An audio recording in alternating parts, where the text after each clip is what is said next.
Buen día. Hoy hablaré de falsas creencias, mejor dicho, de algunas falsas creencias relacionadas con los hombres. Una de las más antiguas y muy acendrada, muy aceptada por una gran cantidad de varones, es en el sentido de que se considera que es el sexo fuerte. Los hombres son el sexo fuerte. Sin embargo, cuando se revisan algunas investigaciones, como que da pie para que empecemos a dudar. Vean ustedes, la fecundación, es decir, esa acción donde un espermatozoide penetra un óvulo, se llama fecundación. Por cada 140 fecundaciones masculinas hay 100 femeninas. Y 9 meses después nos encontramos que por cada 105 nacimientos masculinos hay 100 femeninos. Ya se quedaron 35 óvulos fecundados en el lapso de 40 semanas. Y otro dato, la esperanza de vida al nacer es de 5.8 años más en las mujeres, en las niñas, que en los niños. Y cuando se llega a los 80 años, pues nos vamos a topar con que hay 100 hombres por cada 190 mujeres. ¿Sexo fuerte? Quizá no tanto. Y además, como se consideraba que los hombres eran los más importantes, los más fuertes, los todopoderosos, pues se decía pueden conseguir todo. No obstante, en algunas mitologías, en algunas religiones, pues las deidades tuvieron que inventar, crear personas para que ayudaran a los hombres. En el judeocristianismo destaca Eva, y entre los griegos Pandora, que fue creada para echarle la mano a Epimeteo. Epimeteo era hermano de Prometeo, aquel que le dio el fuego a los seres humanos, y en esta imagen vemos, se representa cuando se está creando a Pandora. Ahora bien, sobre este concepto de masculinidad, se refiere, según algunos, a un poder preponderante o a una posición de dominación desde las cuales los sujetos masculinos, intentan subordinar a otros de características sexuales y reproductivas diferentes, es decir, a las mujeres, en diversos contextos históricos.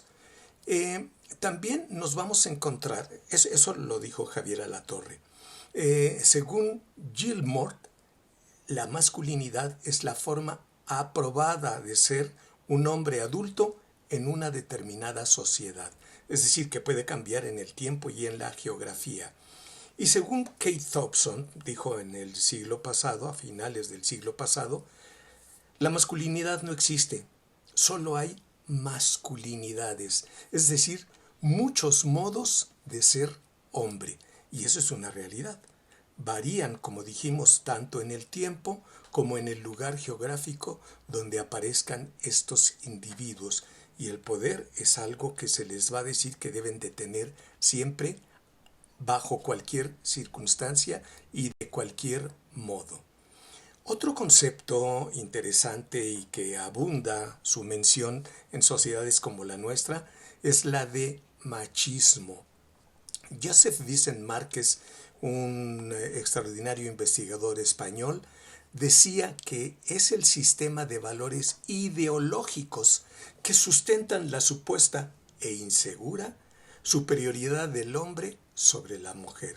Y aquí esta caricatura nos recuerda al extraordinario Cruz Treviño Martínez de la Garza, un personaje de una película de Pedro Infante, La Oveja Negra, y a mí me parece que todavía hay muchos Cruz Treviños de la Garza circulando por este planeta.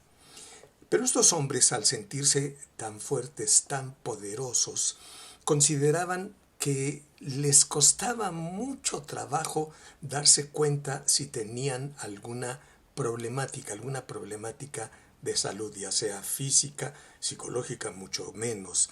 Entonces decidían aplazar todo aquello que pudiera significar un padecimiento. Y cuando experimentaban miedo o ansiedad, no se permitían expresarlo, o mejor dicho, lo podían hacer por medio del enojo, culpabilizando a otras personas o encerrándose en sí mismos. Esos varones que están dentro del machismo no aceptan el papel de enfermos. Y cuando tienen que ir con el profesional de la salud, si es hombre, en primera instancia lo pueden confrontar, pero como son muy dados a respetar las jerarquías, pues van a aceptar lo que les diga. En cambio, cuando van con una profesional de la salud que es mujer, con gran frecuencia van a ignorarla, a desautorizarla. El cuidado es algo que tendría que existir en todos los seres vivos, pero entre los humanos, pues también. Sin embargo, los hombres, dadas las características que se les atribuye, que dicen que deben ser fuertes, que deben de poder resolver todas las cuestiones, que son muy valientes, a veces tienen unos comportamientos temerarios. Y alguien decía por ahí que eso podía calificarse como negligencia suicida. Y también agregaba, ¿no les parece una estupidez morir por ser hombre?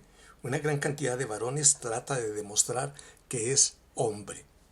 Juan Guillermo Figueroa, uno de los mexicanos que más conoce sobre el tema, decía, si eres Superman, es muy difícil ayudarte. Y luego dice, los hombres no van a atención primaria, van a urgencias. ¿Y cuándo van? Pues cuando ya casi no hay remedio. Y un hombre decía, un hombre que relataba Michael Robinson, que mencionó, mi enfermedad era perfectamente detectable, pero entendí que era de débiles prestarle atención. No quería malas noticias, ni reconocer que era vulnerable. Por lo tanto, se aguantó. Y una gran cantidad de hombres así actúa. Se aguantan y cuando van a la consulta médica hay muy poco que hacer al respecto. ¿Les gustaría a ustedes aparecer en esta foto? ¿Y les gustaría aparecer como el sujeto que va encima de la moto o aquellos que tienen las piernas abiertas? ¿Cuál escogerían ustedes? En una investigación que se hizo hace dos años en Nayarit, en una escuela de enfermería, le preguntaron a 17 estudiantes que estaban cursando esa licenciatura cómo era su relación con la salud, con el cuidado, y a las conclusiones que llegaron los investigadores fue, aun cuando claramente se esté en un área donde se adquieren conocimientos sobre salud, los hombres no hablan de sus problemas de salud porque implicaría una demostración de debilidad. Se sentirían afeminados frente a los demás, aun cuando todo eso, esa conducta tan absurda, implique un riesgo para su bienestar. Pero así sucede, ni modo. Esto que estoy mencionando no acontece solo en México, en muchas partes del mundo. En un estudio brasileño también de hace 3, 4 años, uno de los investigados dijo, el padre le transmite al hijo que no puede llorar, que no puede enfermarse, que no debe hablar de lo que está sintiendo. Y decía este hombre, todas esas cosas se nos van quedando en la cabeza, en la mente, y después las desarrollamos, las vivimos. En esa misma investigación se percataron que el personal de salud, cuando veía a un hombre, pensaba en próstata, y nada más en la próstata. Y bueno, piensen ustedes, por ejemplo, en México, cuántos varones, cuántos hombres padecen eso que conocemos como diabetes mellitus. Otro hombre muy interesante decía, en el trabajo me cargan, es decir, me critican, se burlan de mí cuando digo que fui al médico. Pero yo no me engancho, no les hago caso y me estoy cuidando. ¿Cuántos de nosotros podemos decir lo mismo? Bueno, no solo en estas cuestiones debemos de poner atención el hombre que no se cuida, porque existen algunas otras cosas que se dan en el mismo sistema de salud. Por ejemplo, Juan Guillermo Figueroa dice, no existen palabras para que los hombres describan o relaten las experiencias que viven durante diferentes etapas de su vida reproductiva. Y tiene razón.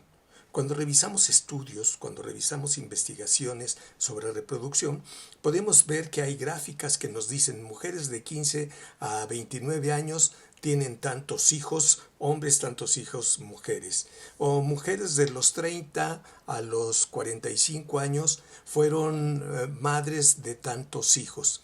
Pero esas mismas situaciones no las encontramos en referencia a los hombres. Es como si el sistema médico de reproducción ignorara a los hombres. Yo creo que tenemos que hacer algo al respecto. Pero antes te pediría que respondieras honestamente la siguiente pregunta. Respóndela en silencio para que no haya broncas. Pero, insisto, mete toda tu honestidad y contesta. ¿Te gustaría que tu hija se casara con un hombre como tú? Y aunque no seas padre, imagina, ¿te gustaría que tu hija se casara con un hombre como tú? Pero te dejo otras preguntas por si tienes algunos momentos para descansar y que te pongas a rumiarlas. ¿Cómo defines la paternidad? ¿Qué tipo de padre eres? ¿Qué cambios experimentaste al ser padre? Enlista las ventajas y las desventajas de ser padre. ¿Tu paternidad se parece a la de tu papá? ¿De qué modo, de qué forma, de qué manera te involucras en la crianza de tus descendientes? Hace muchos años, Leñero, un investigador mexicano, decía que la familia mexicana estaba constituida por una mamá, muchos hijos y un padre ausente. Y existen los padres ausentes todavía. Y suelen ser, por consiguiente, poco afectuosos. Con gran frecuencia son autoritarios. Y esos comportamientos los justifican diciendo que el hogar no es para los hombres. Existe, por lo tanto, también un individuo o personas que son padres irresponsables. Estos hombres aportan menos de lo que puede o deja de hacerlo al separarse. Son distantes desde el punto de vista emocional. Por supuesto, dedica muy poco tiempo a la crianza y suele ser controlador o violento. A veces la gente dice, ¿cómo es posible que existan por ahí viejos, hombres viejos, que solo se mantienen con lo que el gobierno les da cada mes? Qué ingratos son sus hijos. Y suena bien, suena lógico. ¿Por qué los hijos no le ayudan? Quizá tendríamos que sugerir que se echaran un clavado para tratar de averiguar cómo trató ese padre a sus hijos. Esta gráfica que voy a presentar, aunque tiene varios años, tiene 24 años, me estremece. Le preguntaron a jóvenes de uno y otro sexo con quién preferían hablar sobre distintas situaciones. Y hagan ustedes sus cálculos. Por ejemplo, ¿con quién prefieren hablar sobre estudios? Y vean ustedes, 16% prefiere hablar con los padres. Y 34% con la mamá, el doble. Respecto a cuestiones sentimentales, 9% con el padre y 27% con la mamá, el triple. Pero en situaciones laborales, pues 16% habla con el papá y 23% con la mamá. Sobre religión, bueno, pues un 10%, algo muy importante, habla con el papá y el doble con la mamá. Pero nos queda el sexo para ver dónde estamos los hombres. Casi el 5% habla con el papá y 13% con la mamá, más del doble. Y sobre política, ahora que se acercan las elecciones, pues 5.2 hablan con el papá y 6% con la mamá. Esto me estremece, me acalambra y me lleva a preguntar dónde estamos los hombres en las familias. Los papás que tanto convivimos con nuestra prole, con los hijos, con las hijas, cuánto interactuamos con ello y cómo nos sentimos al respecto. Hay cosas que están por ahí y que vale la pena meditar con ellas. Decía Jean-Paul Sartre, si no somos responsables de cómo aprendimos a ser, si somos responsables de lo que hacemos con lo que aprendimos a hacer. Richard Dawkins, un sociobiólogo interesante, dice, no hay niños católicos. Igual podría agregar, no hay niños mahometanos, no hay niños protestantes, no hay niños testigos de Jehová. Eso significa que las criaturas no nacen con una religión determinada genéticamente. Todo eso lo aprenden en el hogar, de la misma forma que aprenden cómo comportarse, según dice la sociedad, para el caso de los hombres y también para el caso de las mujeres. Victor Seidler, otro de los grandes investigadores en masculinidad, decía, puede ser difícil comprender el dolor de los otros, sobre todo si tienes pocas posibilidades de expresar el propio. Y recuerden ustedes que se dice que los hombres no somos muy de demostrar nuestros sentimientos. Hay una filósofa española que me encanta, Adela Cortina, y dijo en el 2007, el ser cuidador del ser humano debería sustituir al dominador.